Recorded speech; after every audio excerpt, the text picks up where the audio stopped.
Hello అందరికీ, welcome to my channel Geethasri kitchen. ఈరోజు ఈ వీడియోలో నేను మీకు హెల్దీ అండ్ టేస్టీగా 10 నిమిషాల్లో ఓ రెసిపీ చేసి చూపించబోతున్నానండి. ఎప్పుడూ పొడి పొడిగా కాకుండా ఒకసారి ఇలా కొంచెం జ్యూసీగా ట్రై చేయండి. టేస్ట్ బాగుంటుంది, మళ్ళీ కూడా ఇలాగే చేసుకోవాలనిపిస్తుంది. ఈ రెసిపీ మనకి లంచ్లోకి కానీ డిన్నర్లోకి కానీ చాలా బాగా ఉపయోగపడుతుందండి. ఇంట్లో కూరగాయలు ఏమీ లేనప్పుడు కూడా ఒకసారి ఇలా ట్రై చేయండి, చాలా బాగుంటుందండి. అలాగే కావాలి అనుకుంటే పెరుగుని యాడ్ చేసుకుంటే టేస్ట్ ఇంకా బాగుంటుంది.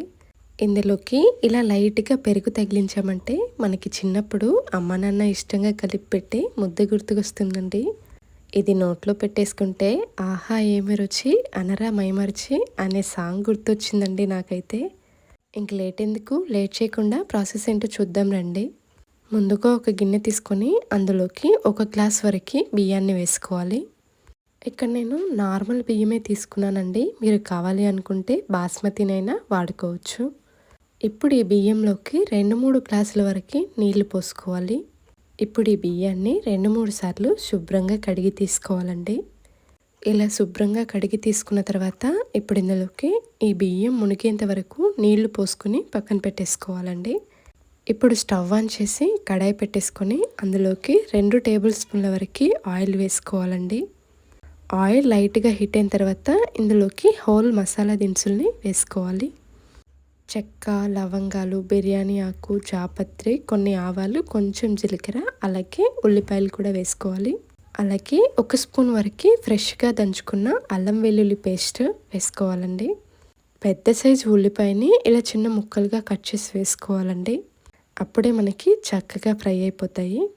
ఇప్పుడు స్టవ్ని మీడియం ఫ్లేమ్లో ఉంచుకొని ఈ ఉల్లిపాయలు మొత్తం బ్రౌన్ కలర్లోకి వచ్చే వరకు ఫ్రై చేసుకోవాలి.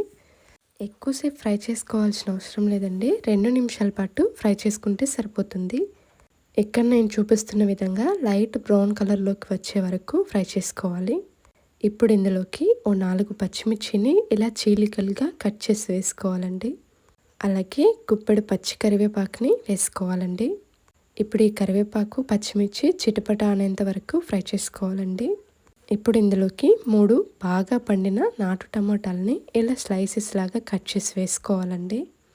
ఇందులోకి ఇదే మెయిన్ ఇంగ్రీడియంట్ అండి. ఇప్పుడు ఇందులోకి 1 టీ స్పూన్ వరకు సాల్ట్, అలాగే ఇంకొక టీ స్పూన్ వరకు కారాన్ని వేసుకోవాలి. అలాగే పావు టీ స్పూన్ పసుపు వేసుకోవాలండి. ఈ మూడింటిని వేసుకున్న తర్వాత స్టవ్ని హై ఫ్లేమ్లో ఉంచుకొని ఇలా కలుపుకుంటూ ఉడికించుకోవాలండి. ఇక్కడ నేను ఏం ప్రిపేర్ చేస్తున్నానో మీకు ఈ పాటికి అర్థమైపోయి ఉంటుందండి. అదేనండి, టమోటా రైస్. ఎప్పుడు ఒకేలా కాకుండా ఒకసారి ఇలా ట్రై చేయండి, చాలా బాగుంటుంది. ఇప్పుడు టమాటాలు మొత్తం ఇక్కడ నేను చూపిస్తున్న విధంగా బాగా మగ్గించుకోవాలండి.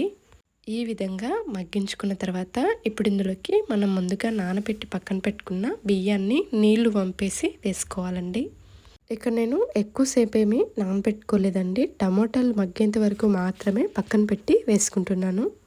మీకు టైం ఉండి నానబెట్టుకుంటాము అనుకుంటే 20-30 నిమిషాల వరకు నానబెట్టి కూడా తీసుకోవచ్చు. ఇప్పుడు మనం వేసుకున్న బియ్యం మొత్తం కలిసే విధంగా బాగా కలుపుకోవాలండి.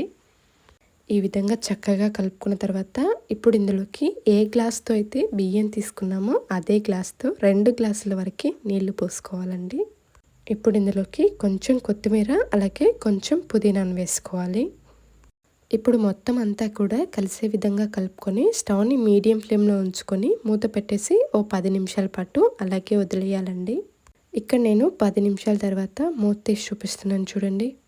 మనకి రైస్ మొత్తం ఆల్మోస్ట్ ఉడికిపోయి ఉంటుందండి, మీకు చూస్తుంటేనే అర్థమైపోతుంటుంది.